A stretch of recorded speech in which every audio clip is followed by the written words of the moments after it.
The Backrooms. You've been here before. Object number 6. The mirror. The image shown here is the first confirmed photograph of object number 6.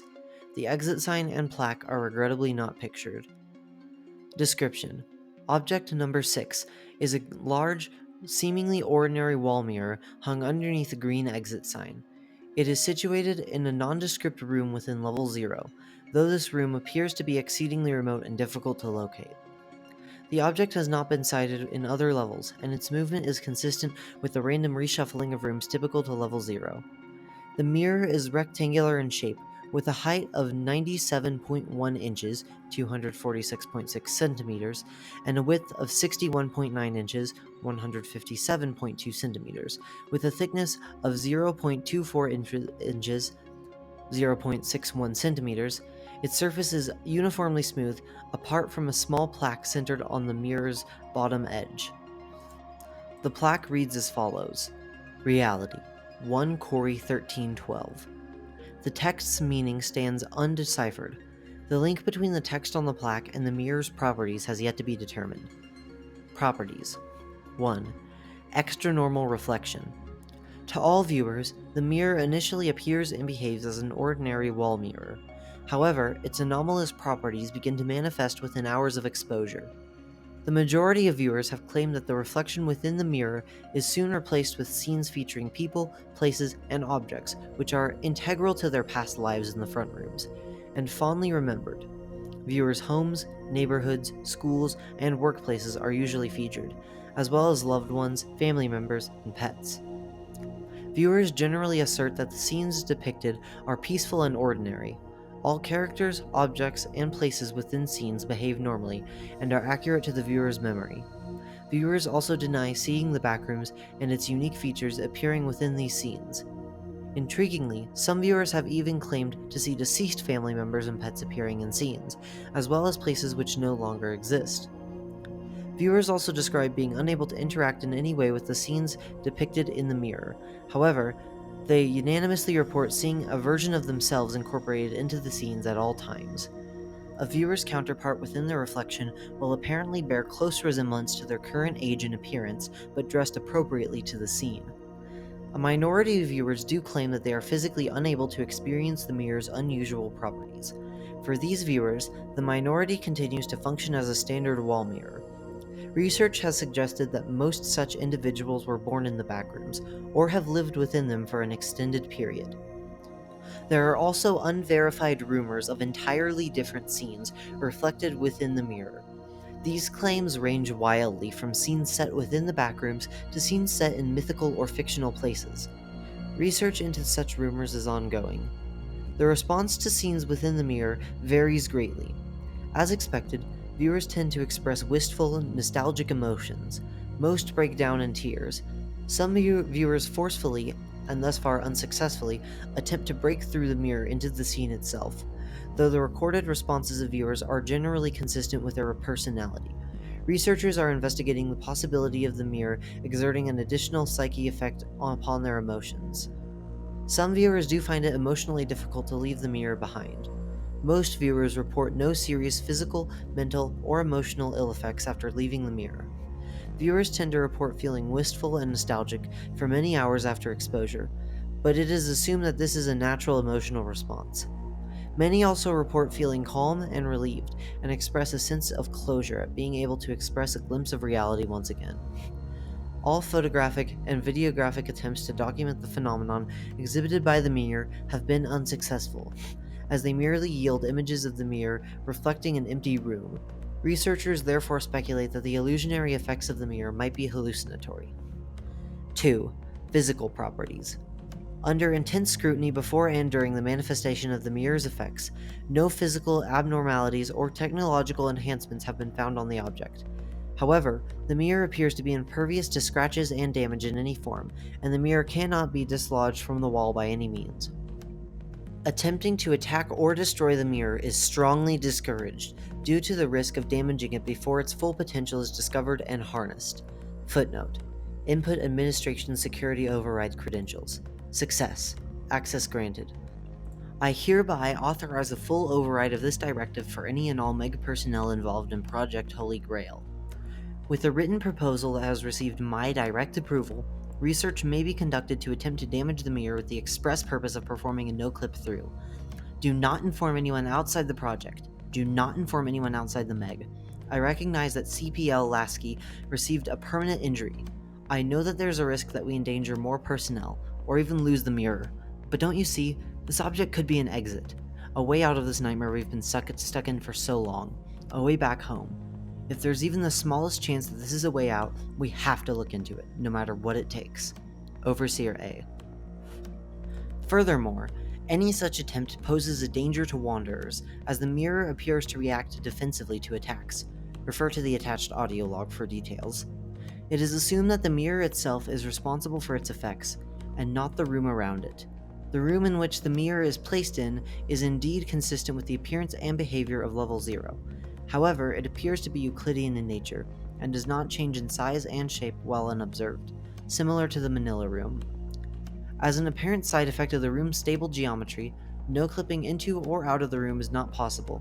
Unfortunately, this makes the object incredibly difficult to locate within the non-Euclidean geometry of level 0. It also appears to be impossible to no-clip through the mirror itself, or at least not intentionally. Refer to the attached audio log for details. Research on Object 6 is proceeding slowly because of navigational difficulties. Therefore, the Meg encourages anyone with information of the mirror's origin and function to come forward, particularly if an individual named Corey is involved. Anecdotal evidence from anyone who has encountered the mirror is also greatly appreciated. Discovery. Rumors about the object had been circulating among wanderers for years prior to its official discovery. The object came to the Meg's attention when speculation began of its potential as an exit from the Backrooms. The Meg officially confirmed the existence of the mirror on 3/24/2021, when it was successfully located by Meg Team Troglodyte of Regiment Track Mappers. Attached below is a transcript of the audio log submitted by Meg Team Troglodyte upon return. The comprehensive testing log on the mirror and its properties is also available in the article of this object, which I have linked in the description of this video. Team TGLD audio log. Begin transmission. Second Lieutenant Evan M. Hope. Hello, Base Command. This is Team Leader Evan Hope of Team Troglodyte. We found what you're looking for. Damn, this took a while. Base. This is Comrade Jazz from Meg Base Beta Command Facility. We hear you loud and clear, Team Troglo... Why does this have to be your name? Anyway, what's your status? Evan. I think we're here. We found an object matching your description, a mirror and an exit sign, awaiting further instructions. Base. Excellent. Please specify the route taken since our last comms check. We'll record it for now in case your team doesn't make it back in one piece. Evan. Really? It's level 0. We can pretty much no-clip back to base at any time. I could just send Sarvant back to with the carto logs if you needed that urgently. Base. Your team entered from level 3. We're not taking any chances after that incident with Leo. Note. A link to that incident can be found within the article, which I've linked in the description of this video. Evan. If you insist. Sarvant, get over here. Background conversation is audible for around 30 seconds.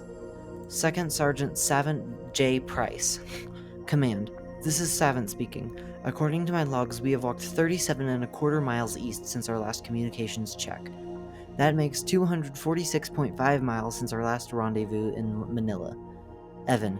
Don't understand how it would help when everything keeps moving around in here. Savant. Actually, with enough time and patience, there are a few navigational patterns that aid in non-Euclidean cartography. There are definitely patterns of movement that can get us to specific rooms, especially ones with atypical properties. The Manila room, for example. Evan. Yeah, we get it, Bill Nye. Go do something useful. Oh yeah, tell the guys to drink up. We've been walking for hours. 2SG Savant mumbles inaudibly. Base. Thank you, Savant. Evan. This better be worth it, Jazz. I don't like sending my guys out here for nothing. It's been almost a week of this drywall piss floor nightmare, and we've had to take a detour into the Red Rooms because of Jared. In the background, faintly. Corporal Jared E. Lasky. It was Bailey's fault! Friendly banter is audible in the background for a few moments. Base. Sorry to hear that. The higher-up said this was a priority mission, so it's bound to be important. How's your team? Evan. We're a little worn out. Permission to set up camp for a couple hours? No way we can conduct this research in this state. Base. Of course. Just one more thing. Could you describe what you see, and send us a pic of the mirror? Evan. Well, there's nothing notable about the room. Same crap hole level 0 aesthetic as far as we can see. It's a square room, maybe as big as the gaming lounge back at base. No entities in sight. Base. Okay, but the mirror? Evan. The mirror, right. It's under an exit sign like we were told. A long pause. Clicking of tent poles and equipment is audible in the background. Loud tapping noises are heard. Evan. You sure this thing's worth looking at? It's just a mirror, like the kind you'd find in a clothing store on level 11. Nothing special. There's a plaque on the bottom. I can't tell what it's supposed to mean, but it's probably just some product serial number or something. I can take a pic of that. Base. Okay. Evan. I swear, if this turns out like that month-long search for an ordinary coat rack from last year, you better be sure there's something special about this. Oh. Base. You good? Evan. I've taken a photo, as requested, but it's empty. Base. Come again? Evan. I'm not in it. My reflection doesn't show up. It's just the room, totally empty. Yo, Savant, come see this. A long pause. Savant. The photographs are indeed entirely empty. We have tried altering the angle and the lighting, but the result remains the same. Taking a photograph of Evan in front of the mirror causes him to appear in the image, but not his reflection. That is very odd. Base. Maybe, but it lines up with the reports we've gotten. We'll talk again at 0800 hours tomorrow. Have a good rest, and keep your comms online in case the mirror does anything strange. Evan. Alright, pic sent. I'll see you in the morning. Base. Command out. The recording on Troglodyte's End continues uneventfully for approximately 2 hours, during which casual chatter and eating noises are audible. Jared. So I was telling her, right? I should have... What? Corporal Bailey R. Pauling. Guys! In the mirror! Savant. What? Jared. I don't see anything. Bailey. It's my mom! There's a pause. In the post-mission brief, 2LT Evan reported that CPL Bailey rushed towards the mirror at this point. Bailey. Mom, can you see me? Can you hear me? CPL Bailey begins banging forcefully on the mirror to no apparent effect. There is a long pause. Evan. Bailey? We don't see anything. Bailey. My mom. I see her. She's right there, sitting at the kitchen table. It's been years. Savant. Describe clearly what you see, Bailey. Stay calm and speak slowly. It could be important. Bailey. My mom, she's sitting down for breakfast. Coffee and cereal with soy milk like she always does. Savant. Where is she? Bailey. She's sitting in our kitchen, in Reedling, Minnesota. Footnote. The personal details of the personnel involved have either been redacted or reproduced here with their express permission. Jared. What does your house look like? Bailey. Exactly like I remember it. It's an apartment on the 5th floor. The walls are purple because my mom likes purple. There's blue striped curtains. It's rainy outside, and the ceiling's still dripping. And there's a bucket underneath. And my cat, Moss. Wait, I'm there too, in the background. I'm feeding my cat. 2LT Evan reports that the group has, at this point, crowded around CPL Bailey in front of the mirror. He has begun holding the mic up to Bailey to record the audio clearly. Jared. Still don't see anything. If you're making this up... Bailey. I'm not. I swear I'm not. I'm sitting there in front of my car. Not 14-year-old me. The now me. I'm still in my favorite t-shirt, though. It was like a blue shirt with a camera printed on it. With, like, the UK flag in the lens. And my slippers. The furry ones that Meg found on me when I fell in here. Pause. Bailey. I'm changing into my sneakers now. And my mom. I'm hugging her goodbye and leaving for school. I haven't seen her in years. I love her so much. I miss her. There's a long pause. Sobbing and comforting whispers are barely audible. Evan, go take a rest, guys. I'll stay with Bailey and take first watch. Silence for another 5 or so minutes. Evan begins to speak, quietly and thoughtfully. Evan, you want to talk about it? A long pause. Bailey, my mom, she was great, you know? When Dad had that accident, and we didn't know if we could ever move on, she worked 2 jobs, and still came home and made dinner every night. I miss her. I miss them. I miss when life was normal. I even miss school. I just want to be a kid again. Go back to reality, you know? A brief pause. Evan.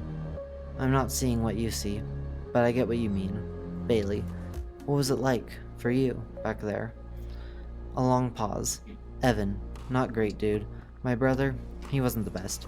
His friends liked to come over, they would smoke weed and, do other things. My parents were away a lot. He had to take care of me. He didn't do a good job. The next 4 minutes of the audio log have been cut at the request of 2LT Evan. Evan. So you see, it's not all that bad. Now that we're here, we still have each other. Bailey. Sniff. Maybe. A long pause. Bailey, you think there's a way back? Evan, well, I really don't know. Never really thought about it. I don't exactly have much to go back to. Long pause. Evan, I think, well, don't take this the wrong way, but I've always wondered, if the reality we came from was actually real. If maybe the Backrooms is reality and the place we thought we knew and we thought we came from, what if that's the illusion? Long pause. Bailey, that's really depressing. Evan, well, more for you than for me, I guess. We don't know if there's a way back, and even if there is, we don't know if life will ever be the same. It's likely everyone we used to know has just moved on at this point. But whatever happens, we've got each other and we have the Meg. No matter what this piss floor shithole throws at us, we'll be alright. Bailey, yeah, I guess. Evan, and hey, if we die, maybe we wake up in our beds and reality goes on like normal. Not gonna test that out though. Bailey, me neither. Long pause. Evan, look, we're here for you, alright? Me and Savant. Even Jared. We're a team. Look, my life before might have been shitty, but even I can say it's not easy in here. If you ever need to talk, we're here. And I'm here. Bailey. Thanks, Ev. Nothing notable is heard for the next 6 hours and 24 minutes. 2SG Savant reports nothing abnormal about CPL Jared's behavior prior to his shift for the night. Jared. Shit. Abrupt sounds of loud banging. Jared. I can't take it anymore. I want to go home. Let me in! Evan. Jared, what the hell? Savant. No! A loud thud is heard. 2LT Evan reported emerging from his tent to see CPL Jared holding a large rock from the squad's weapons arsenal in his hands. CPL Jared proceeded to rush towards the mirror and intending to smash it. He was promptly tackled to the floor by 2SG Savant. Jared. Shit. Get it off. Savant. Jared. Pull yourself together. 2SG Savant and CPL Jared both report that the rock and CPL Jared's left hand no-clipped through the mirror. CPL Jared reported losing all sensation in his left hand as soon as it no-clipped. His hand emerged intact, but diseased. Footnote. Corporal Jared E. Lasky has received appropriate disciplinary action as well as medical care for his injuries. The affliction on his left hand appears to be a rare form of leprosy. The disease does not appear to be contagious or to be spreading from his hand to the rest of his body. The rock was not recovered. A long pause. Rustling and sobbing noises are audible. Evan, you good? Jared. Can't you see it? Savant. No. Evan. What do you see? Jared. My sister. The next 45 minutes of conversation have been cut at CPL Jared's request. 2LT Evan notes that CPL Jared's behavior showed no abnormalities or symptoms of psychosis. CPL Jared is also known to have made similar rash decisions in the past. Jared. I think I've seen enough, guys. I want to leave. Get my hand checked out. Evan. How is it? Did the almond water help? Jared. Feelings coming back. Hurts a bit now. I can move it again. The skin's still all gross, though. Hey, the recorder isn't on, is it? If Command finds out what I tried to do... Bailey. I don't think so, so let me check. Evan. It's on and transmitting. Can't cover you for this one, dude. Jared. Oh, in transmission. Public service announcement. The Meg would like to remind those reading this article that they are not alone in the Backrooms. Emotional support is incredibly important to one's mental health, and readers are advised to be honest with their group about their well-being. Please be reminded that free psychological counseling services are offered within all Meg facilities, as well as many unafflicted communities. Footnote. All personnel involved in the discovery of Object 6 were offered free psychological counseling.